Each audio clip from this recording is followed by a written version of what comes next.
안녕하세요. 35살 돌싱녀예요. 결혼 생활 3년 만에 이혼하고 이제 1년 됐지요. 추석을 보내다 보니 그때 일이 생각나 제 이야기 좀 해보려고요. 이혼을 결정하기까지 오랜 시간이 걸리진 않았습니다.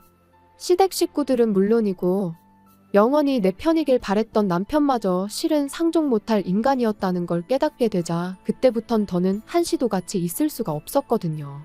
시댁 10번 가면 친정은 겨우 한 번이나 가는 정도였는데도 조금만 서운한 기색을 내비치면 오히려 저더러 네 가족 내 가족 따진다고 치사하다는 사람들이었어요. 지금 생각해보면 그런데도 저는 왜 그걸 참고만 있었는지. 아무튼 남편과는 아주 우연한 기회로 알게 된 후 인연이 닿아 연애를 시작 결혼까지 한 케이스입니다. 저는 나고 자란 건 서울인데 서울이 여러 가지로 물가가 비싸잖아요. 그래서 과감하게 가게는 지방에 차렸습니다. 그리고 가게를 차리면서 집까지 한 동네에 장만을 했어요. 그런데 문제는 있는 돈 없는 돈 싹싹 긁어 야심차게 가게도 차리고 집도 장만했는데 얼마 안 가서부터 코로나로 난리가 난 거죠. 그래서 남편하고 결혼 이야기가 나왔을 때 아무리 머리를 굴려봐도 도무지 제가 뭘 해갈 수가 없겠는 거예요. 그래서 남편더러 내가 돈은 없고 집은 있으니 내 집에 들어와서 살라고 했습니다. 남편이 모아둔 돈은 일단 그냥 가지고 있다가 다음에 이사를 간다던가 어디 목돈 들어갈 일이 있을 때 쓰자면서요. 그런데 지금 생각해보면 제가 너무 단순했습니다. 매사 좋은 게 좋은 거다 하고 넘어간 것도 문제였고요. 특히 시댁이 한 동네에 있다는 걸 그땐 왜 그렇게 개의치 않았는지. 만약 시간을 돌릴 수만 있다면 그때의 제 자신을 몇 대라도 때려주고 싶은 심정이에요. 결혼 후에도 한동안 가게는 여전히 상황이 좋지가 않았습니다. 버는 것도 얼마 안 되었지만 그나마 가게 운영에 필요한 비용을 제외하고 나면 정말 얼마 남는 게 없었죠. 그러니까 하루는 남편이 저더러 가게에 투자할 게 있으면 투자하고 사람도 써가면서 장사하라고. 생활비 정도는 자기가 버는 돈으로 충당해도 된다면서 너무 신경 쓰지 말라나요? 그리고 그땐 그런 남편의 말이 얼마나 고마웠는지 몰라요. 그래도 내 생각해주는 건 이 사람밖에 없구나 싶었으니까요. 물론 지금에서야 곰곰이 생각해보면 그렇게 고마워할 일도 아니었는데 말이죠. 막말로 이유가 어찌됐건 저는 집이라도 들고 결혼했지 남편은 돈 얼마 모아놓은 거 있다고. 그 이유 하나로 다른 건 아무것도 안 해오고 맨몸으로 장가를 왔으니까요.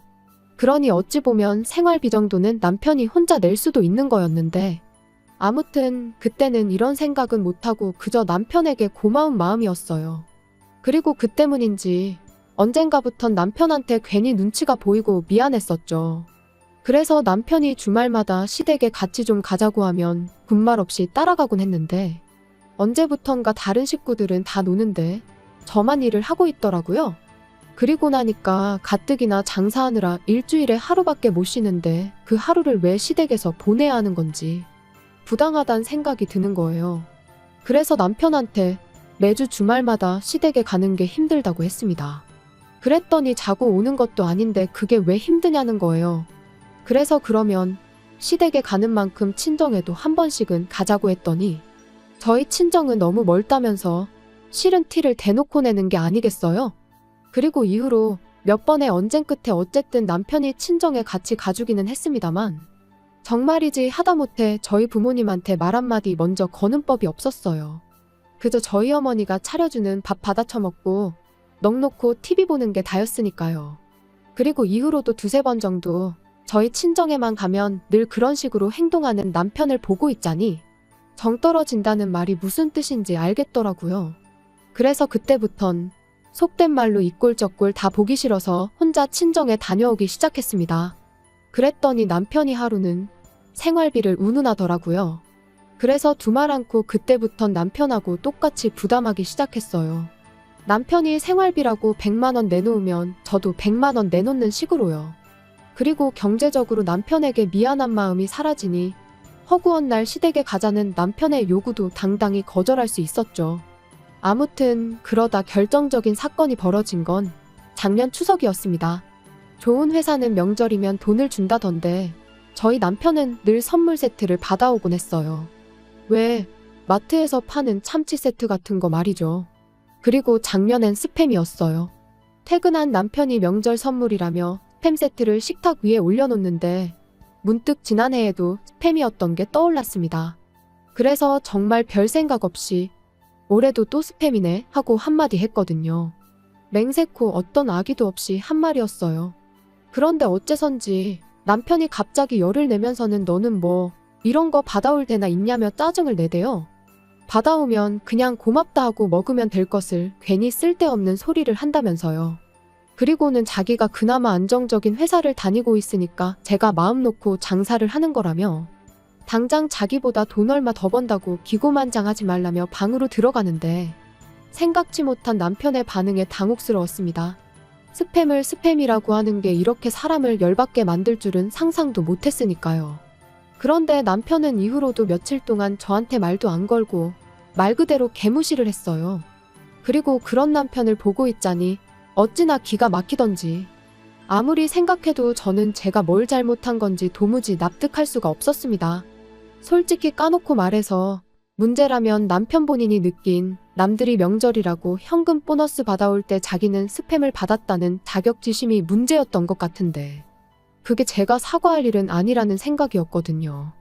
그래서 저도 똑같이 남편을 없는 사람 취급하고 개무시를 했어요. 그랬더니 저희의 냉전은 결국 아무런 진전 없이 추석 연휴까지 이어졌지요. 추석 연휴가 시작되면서 화해는 아니더라도 어쨌든 괜찮은 척은 해야 하지 않을까 싶었습니다. 그래서 사과까지는 아니라도 남편이 먼저 물어보면 못 이긴 척 시댁도 가고 그럴 생각이었어요. 그런데 남편은 뭐가 그렇게 화가 난 건지 시댁마저 혼자 가대요. 게다가 그 와중에 회사에서 받아온 스팸 세트 챙겨가는 모습이란 그뿐만이 아니었습니다. 기껏 현관 밖을 나서면서 한다는 말이 통보하듯 나 먼저 엄마 집에 가 있는다 였는데 아무리 생각해도 자기 먼저 어머님 댁에 가 있을 테니 너도 곧 따라오란 뜻으로밖에 들리지가 않았죠. 그런데 그깟 스팸 소리 하나로 며칠 동안 절 개무시한 인간이 시댁까지 혼자 가서는 퍽이나 저에 대해 좋은 소리를 하겠어요? 분명히 다 자기 편이다 생각하고 저만 정신 나간 여편네로 만들어 놓을 게 뻔했죠. 그런데 그런 자리에 제가 미쳤다고 뭐하러 가나요? 그래서 결국 시댁에 안 가고 저도 친정에 갔어요. 그랬더니 12시쯤 되자 남편한테 전화가 오대요. 어머니 아버지 식사하셔야 되는데 안 오고 뭐하냐며 작은 목소리로 속삭이듯 화를 내면서 말이죠. 어이가 없어서 설거지 해줄 사람 없다고 식사 못하는 건 아니지 않냐. 나는 지금 친정이니까 나 빼고 식사하시라 말하고 전화를 끊었습니다. 그리고 모처럼 정말 연휴다운 연휴를 보내고 집에 돌아왔지요. 집으로 돌아오고 바로 다음 날부터 다시 가게를 열었어요. 그리고 그날 저녁 거의 열흘 만에 남편에게 제가 말을 걸었네요. 화해하잔 건 아니었고 속 좀 긁어놓으려고요. 명절이 지나니까 단골로 자주 오는 손님분들이 명절 선물이라며 남편이 받아온 것 같은 선물 세트를 이것저것 가져다주기 시작했습니다. 제 생각이 나서 사셨다는 분들도 계시고 안 먹는 건데 혹은 똑같은 게 너무 많이 들어와서 처치곤란인 상황이라 주신다는 분들도 계셨지만 이유가 뭐 중요한가요? 안정적인 직장에 다니는 남편이 잘 볼 수 있도록 식탁 위에 양손 가득 들고 온 선물 세트들을 올려놨어요. 그리고는 이거라도 받아온 게 어디냐며 고마워하라던 사람 어디 갔냐고 나는 6개 받아왔으니까 나한테는 6번 고마워하라고 까불면서 장난치듯 말했더니 그제서야 남편도 얼렁뚱땅 무슨 일이 있었냐는 듯 장난으로 받아치대요. 솔직히 괜히 긁어부스럼을 만드는 건 아닌가 싶어서 장난을 치면서도 조마조마했는데 실은 남편도 저랑 냉전 상태로 있는 게 편치만은 않았던 모양입니다. 그러니까 제가 먼저 슬쩍 내민 손을 반갑게 잡은 거였죠. 아무튼 아무리 꼴보기 싫은 남편이었어도 모처럼 얘기도 하고 장난도 치니 마음이 한결 편해지더라고요. 그래서 다음 날에 마음 좀 쓰겠다고 쓴 건데 이게 불씨가 돼서 남편과 이혼을 하게 될 줄은 몰랐네요. 다음 날 가게 문을 열었는데 정말 단골 중에서도 가장 오래된 단골분이 엄청난 선물을 가져다 주셨어요. 근처에 사시는 분으로 이런저런 이야기를 나누던 중 우연찮게 저희 친정어머니와 고향 친구신 걸 알게 되었고 그 뒤로 정말 매일같이 와주시는 분이지요. 아무튼 그분께서 오랜만에 고향에 갔다가 저랑 저희 어머니 생각이 나서 저희 선물을 사오셨다는 거예요. 그리고 그 선물은 한 세트에 좋기 30만 원은 넘겠다 싶은 고급 한우 세트였습니다. 주시면서 하시는 말씀이 하나는 저희 부부 구워 먹고 하나는 친정 부모님 가져다 드리라고요. 생각지도 못한 선물에 기분이 엄청 좋았습니다. 하지만 한편으론 딱 2개밖에 없으니까 시댁이 신경 쓰이긴 하대요. 가뜩이나 부부싸움 때문에 명절에 찾아뵙지 못한 것도 찝찝한 상황이었으니까요. 그래서 괜한 죄책감을 가져야 할 바엔 친정에 하나 시댁에 하나 이렇게 드리는 게 낫겠다는 결론을 내렸어요. 저희야 아무 때고 사 먹으면 되니까 문제 없겠다 싶었습니다. 고기는 신선한 게 제일이잖아요. 저는 일요일에도 가게 문을 열어야 했다 보니 하루라도 빨리 드려야겠다 싶어서 남편한테 부탁을 좀 했습니다. 지금 바로 출발해서 친정에 하나, 시댁에 하나 드리고 오라고요. 그리고는 원래는 친정어머니 고향 친구분이 사다 주신 거라 우리 집 거랑 친정 거 이렇게 2개인데 우리 몫을 시부모님 드리는 거라고 생색도 한번 냈지요. 그리고 얼마나 지났을까. 한 차례 손님이 빠져나가고 시계를 보니 지금쯤이면 친정 부모님이 고기를 받아서 드시고도 남았겠다 싶은 시간이었어요.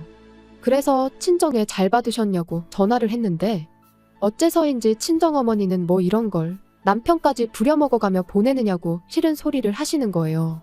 신선할 때 빨리 구워 드시라고 남편한테 부탁한 거지. 내가 괜히 왜 그랬겠냐니까. 친정어머니께선 의아하다는 듯 요즘 통조림은 신선한 통조림도 나오냐는데, 그리고 그제서야 알게 된 건 남편이 한우 세트가 아닌 스팸 세트를 주고 갔다는 사실이었습니다.